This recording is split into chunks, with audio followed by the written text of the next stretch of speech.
¿Qué tal? Saludo a todos. En el presente video vamos a explicar un tema muy importante que corresponde a volumen molar. Ok, vamos a iniciar por explicar qué es el volumen molar.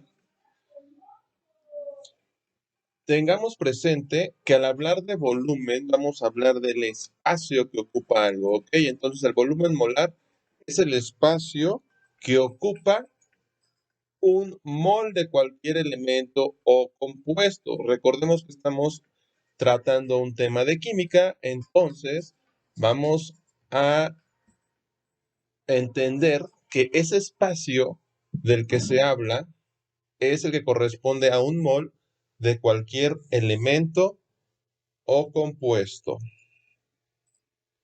¿Ok? Entonces, hasta aquí este es el concepto de volumen molar. Pero, ¿qué elementos o qué compuestos? Bueno, los elementos que podemos encontrar en la tabla periódica, como carbono, hidrógeno, oxígeno, y hay muchísimos más. O algunos compuestos, como el dióxido de carbono, el agua, etcétera. ¿Ok? Entonces, entendamos que el volumen molar va a trabajar o va a hacer referencia, mejor dicho, al espacio que ocupa un mol de cualquier elemento o compuesto. Ahora, ese espacio que ocupan esos elementos o esos compuestos serán en condiciones normales. Y al mencionar condiciones normales nos referimos a temperatura y a presión. La temperatura normal para entender el comportamiento de los elementos compuestos corresponde en grados Celsius a 0 grados o en grados Kelvin a 273 grados. Eso es la condición normal de la temperatura. Y también podemos hacer referencia a la presión, una atmósfera o en pascales, ¿ok? 101.325 pascales. Por otra parte, entendamos que entonces al hablar del espacio que ocupa un cuerpo podemos medir ese espacio y ese espacio lo podemos medir en litros, ¿ok? Un mol de cualquier sustancia, de cualquier elemento, de cualquier compuesto, va a ocupar un espacio de 22.4 litros. ¿Ok? Esta es una referencia muy importante de volumen molar. Repito, entonces, el volumen molar corresponde al espacio que ocupa un mol de cualquier elemento o compuesto y corresponde a 22.4 litros.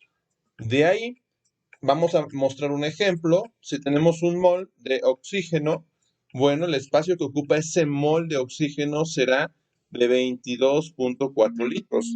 Y si lo relacionamos con el mol del dióxido de carbono, será exactamente el mismo espacio, 22.4 litros. ¿Ok? Recuerden, hablamos de espacio que ocupa un elemento o un compuesto. Ahora, también podemos relacionar este mol con las moléculas y decimos que en un mol tenemos 6.022 por 10 a la 23 moléculas, cualquier sustancia. Y también podemos hablar de gramos cuando hablamos de mol. Un mol en gramos va a corresponder a la masa molar de ese elemento o de ese compuesto. ¿Ok? Hasta aquí es el tema de volumen molar. Esos son los conceptos y los elementos necesarios para comprender este tema de volumen molar y de ahí va a salir una igualdad que nos va a servir para resolver diferentes situaciones problemáticas.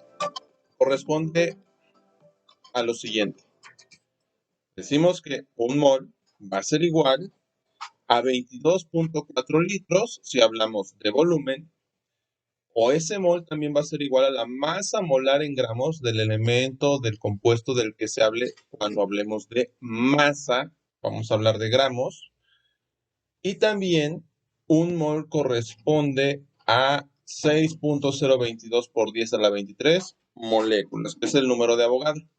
Esto es cuando hablamos de moléculas. Toda esta igualdad es importante que se recuerde para comprender los problemas que se verán posteriormente. Gracias por su atención.